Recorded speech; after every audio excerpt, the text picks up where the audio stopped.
ಹಾವು ಇದೇ ಇಲ್ಲ, ಅದು ಭಾಳ ಚಲೋನ ಇತ್ತು ರೀ. ಮೊದಲಿಗೆ ಎಲ್ಲರನ್ನೂ ಭಾಳ ಕಾಡ್ತಿತ್ತು ರೀ, ಅದ್ರ ಕಡಿತಿರ್ಲಿಲ್ಲ.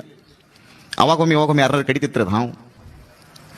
ಒಬ್ಬರು ಮಹಾತ್ಮರು ಬಂದರು, ಯಾಕೆ ಇಷ್ಟು ಸಿಟ್ಟಿಗೆ ಹೇಳ್ತೀವಿ, ಸುಮ್ಮನೆ ಇರಕ್ಕೆ ಬರಂಗಿಲ್ಲ ನೀನು ಅಂದ್ರು. ಯಪ್ಪ ಸುಮ್ಮಿರ್ಲೇ, ಇನ್ಮೇಲೆ ಸುಮ್ಮಿದ್ದು ಬಿಡು, ಏನು ವಿಚಾರ. ಅದು ಹಾವು ಯಾವಾಗ ಸುಮ್ಮ ಇರಾಕೈತಲ್ರಿ, ಒಂದಿಷ್ಟು ಮಂದಿ ನೋಡಿ ಸುಮ್ಮ ಇರ್ಲಿಲ್ರಿ ಅವ್ರು.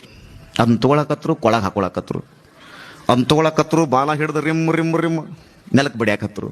ಸಣ್ಣ ಹುಡುಗರಂತೂ ಹಗ್ಗನ ಮಾಡಿಬಿಟ್ಟು ಹಾವ ತೊಗೊಂಡು ಏನು ನೋಡ್ಬೇಕ್ರೆ ಹಾವು ಅಂದ್ರೆ ಕಡಿಯಂಗಿಲ್ಲ ಅಂದಮೇಲೆ ಅದನ್ನ ತೊಗೊಂಡು ಏನು ಕೆನಾರ ಮಾಡಾಕತ್ತಲ್ಲ.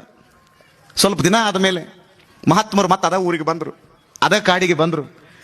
ಹೆಬ್ಬಟ್ಟದಂಗಿರುವಂಥ ಹಾವು ಕಿರುಬೆಳ್ಳಂಗಾಗಿತ್ತು. ಯಾಕೋ ಹಿಂಗ್ಯಾಕೆ ಸೊರಗಿ? ನಿಮ್ಮ ಆಶೀರ್ವಾದ ರೀ, ನಿಮ್ಮದ ಕೃಪಾಪ ಅವರ.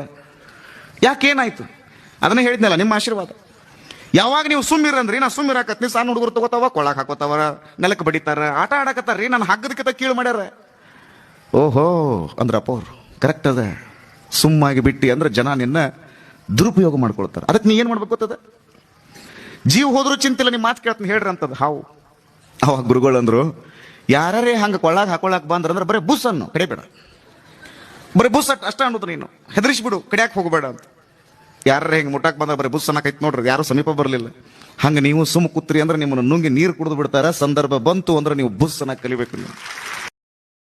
Download ShareChat.